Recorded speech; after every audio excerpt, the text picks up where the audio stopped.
was 16, which felt way too old for trick-or-treating. But my little brother Leo was 7, and he was practically vibrating with excitement. It was his whole world. My parents made me take him, promising me $20 if I got him home by 9. Easy money, I thought. Our neighborhood was the perfect Halloween setting. Old Victorian houses with sprawling porches, huge oak trees whose branches looked like skeletal fingers against the moonlight. We lived on a cul-de-sac, so we knew almost everyone. It felt safe. Too safe, maybe. We did our usual route, hitting all the houses with the best candy. Leo's plastic pumpkin bucket was getting heavy, and he was starting to lag. It was about 8:30 when we were heading back toward our street.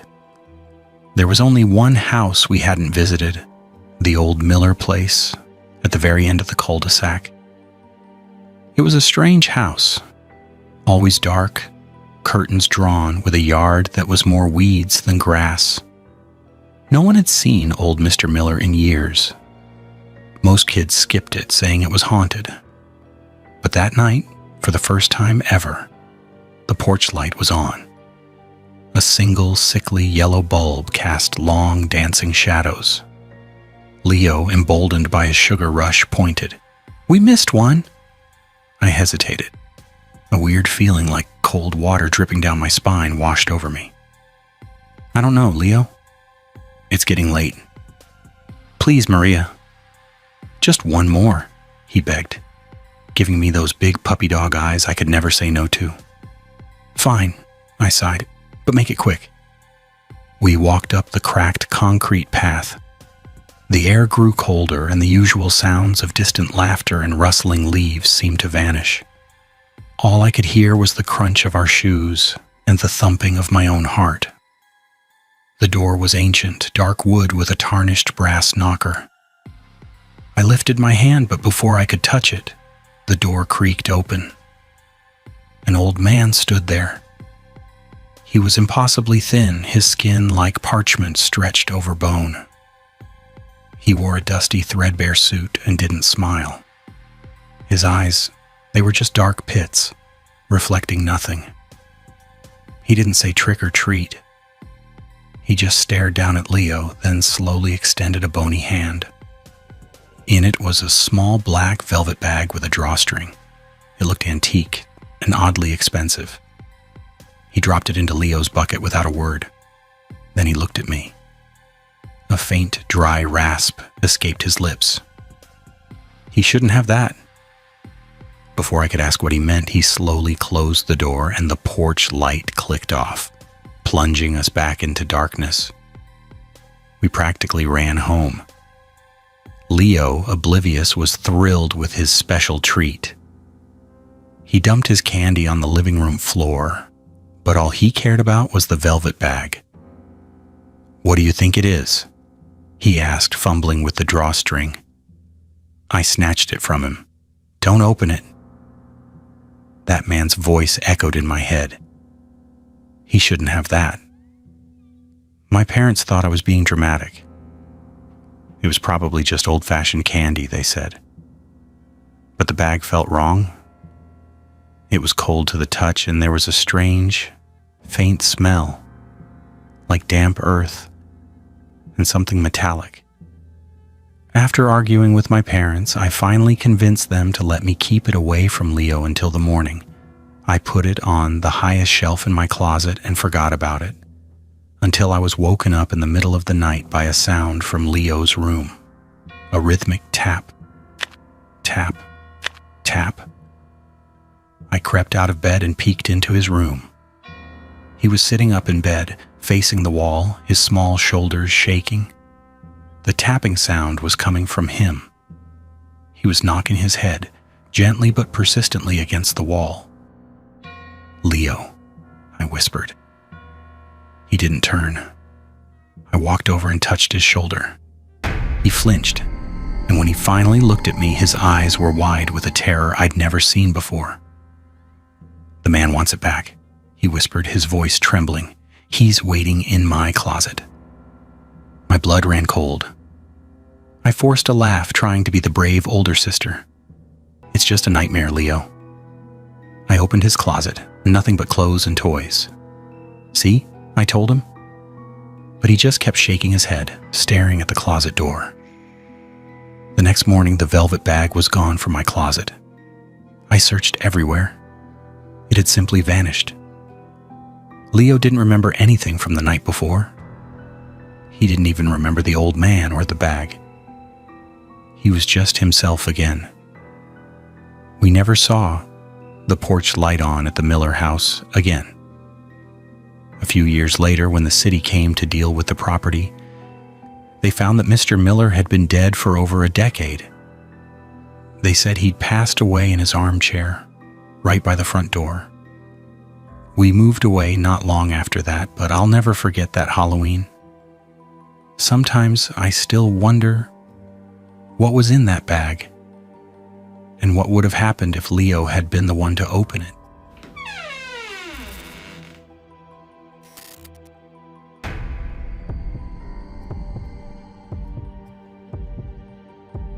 Our town was small, the kind of place where everyone's related or has known each other since kindergarten. The biggest attraction we had was the Henderson Farm, which hosted a massive corn maze every October. It was a rite of passage. You weren't officially a teenager until you'd snuck into the maze after dark with your friends. The fall of my junior year, my friends, Jake, Chloe, and Ben, and I decided it was our turn. The legend surrounding the maze was what made it exciting. Years ago, a farmhand had supposedly gone missing in the cornfields on Halloween night. They found his clothes a week later, stuffed with straw and propped up on a pole in the center of the maze, like a scarecrow. They never found his body. Ever since, people claimed to see the scarecrow moving on its own, especially on Halloween. We laughed it off, of course. It was just a spooky story to scare kids. So, on Halloween night, armed with cheap flashlights and a misplaced sense of invincibility, we slipped through a gap in the fence. The air was crisp and smelled of dry corn husks and damp soil. The moon was a bright silver disk, but its light barely penetrated the dense rows of corn which towered over us like a silent, watchful army. "This is it," Jake whispered, his voice filled with nervous excitement. "The center of the maze is where they put up a real scarecrow every year. Let's go find it." We plunged in. The maze was disorienting. Every path looked the same. The rustling of the corn stalks sounded like whispers just behind us. We joked around at first, trying to scare each other. But as we went deeper, an uneasy silence fell over our group. The playful atmosphere was gone, replaced by a growing sense of isolation. We were completely cut off from the outside world. After what felt like an hour, we stumbled into the central clearing. And there it was. A scarecrow, mounted on a tall wooden cross. It was dressed in tattered overalls and a flannel shirt, with a burlap sack for a head, crudely painted with a crooked, grinning mouth. It was just a dummy, exactly as we expected. We laughed, relieved. "See? Just a stupid doll," Ben said, kicking at the base of the pole. But as our flashlight beams danced across it, I noticed something odd. The straw sticking out of the cuffs of the shirt. It looked dark and matted. And there was a smell. A faint coppery scent like old pennies. I took a step closer, my light fixed on its face. The painted smile seemed to stretch wider in the wavering light. That's when Chloe screamed, "Its hand! Look at its hand!" I moved my flashlight down. The scarecrow's left hand, which was supposed to be a bundle of straw shoved into a glove, wasn't straw at all. Sticking out from the cuff was a pale, human hand. The fingers were long and unnaturally bent, and the fingernails were dirty and cracked. We froze, our bravado evaporating into pure primal fear. It wasn't a prop. This was real. As we stared in horror, the scarecrow's head slowly, mechanically tilted to the side. It wasn't the wind, it was a deliberate movement. The painted grin seemed to be looking right at us. We didn't need another signal. We ran. We didn't care about the path. We just crashed through the corn stalks, the sharp leaves, cutting at our faces and hands. Behind us, we heard a sound that will forever be burned into my memory, a heavy, dragging noise, accompanied by the snapping of corn stalks. It was following us. It was moving much faster than something made of straw and wood should be able to move. We scrambled, we fell, we got back up, fueled by pure adrenaline. We could hear it getting closer, a dry, rustling shuffle that was trying to catch up. Finally, we burst out of the edge of the field and didn't stop running until the bright lights of a passing car on the main road illuminated us. We tumbled into the ditch, gasping for air, hearts hammering against our ribs. We never told anyone what we saw. Who would believe us? We just said we got lost and scared ourselves. But none of us ever went near that farm again. Every Halloween, I think about that night. I think about the farmhand who went missing. And I wonder if that scarecrow was a tribute to his memory, or if it was what he became. And I pray that no one else ever ventures deep enough into that maze to find out.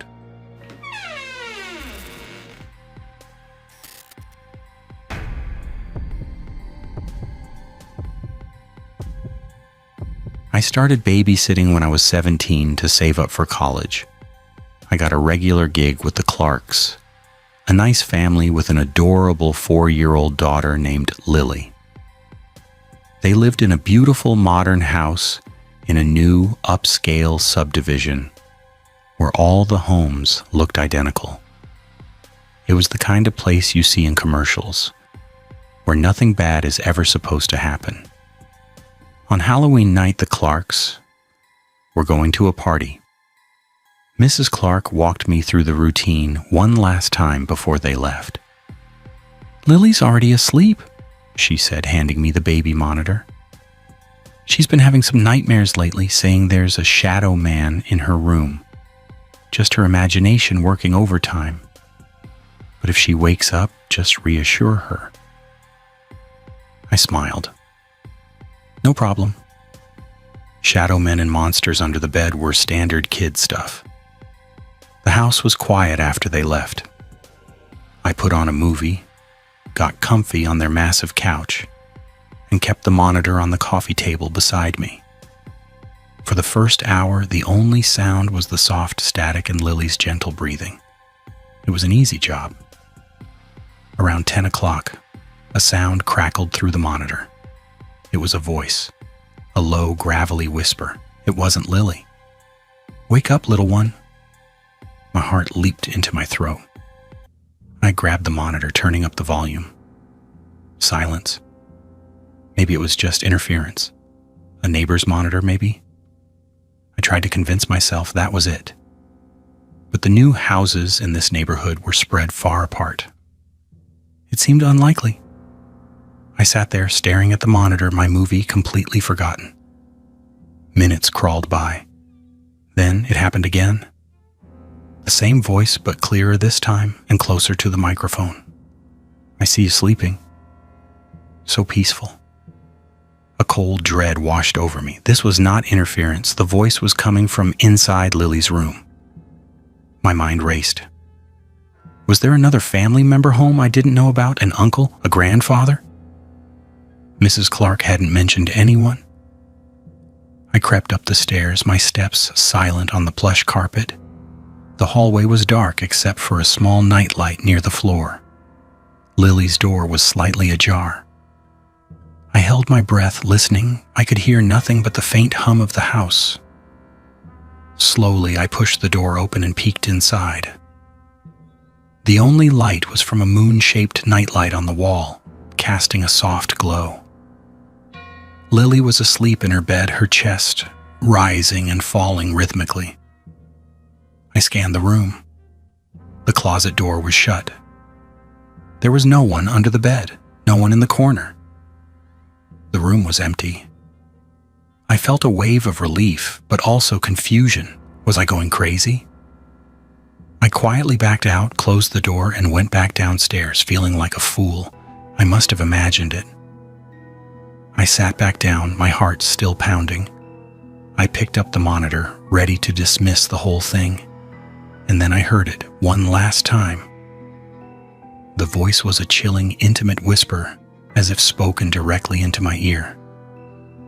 That was a close one. You almost found my hiding spot. I screamed. I dropped the monitor and scrambled off the couch, my eyes darting around the dark, cavernous living room. The voice wasn't coming from the monitor anymore. It had sounded like it was right there, with me. Then I realized. The monitor had two parts. The receiver I was holding, and the camera in Lily's room. What if the voice wasn't talking to Lily? My blood turned to ice. My gaze drifted to the camera. It was perched on Lily's dresser, its little lens pointed at her bed. But there was a second camera in the house, a security camera. Mrs. Clark had pointed it out when I first started, mounted high in the corner of the living room, aimed directly at the couch, aimed directly at where I was sitting. He had been watching me the entire time. I didn't wait. I snatched my phone, ran to the front door, and fumbled with the locks, my hands shaking so badly I could barely turn the deadbolt. I burst out into the cold night air and didn't stop running until I was blocks away, dialing 911. The police searched the house. They found him. He was hiding in the guest bedroom closet, just down the hall from Lily's room. He had been in the house before the Clarks had even left. He had a backpack with rope, duct tape, and a knife. The police said he had been watching the family for weeks. He knew their schedule. He knew I would be there. The Clarks sold the house and moved away. I never babysat again. To this day, I can't be in a house without checking every closet, every dark corner, because I know that sometimes the monster isn't just in the room with the sleeping child. Sometimes it's in the room with you, watching you through a camera, and you don't even know you're the one who needs to be saved. So guys, 3 stories, 3 ordinary Halloweens that turned into unforgettable nights of terror. It makes you wonder, when you hear that bump in the night or see a shadow move in the corner of your eye, is it just your imagination? Or is it something more? Sleep tight.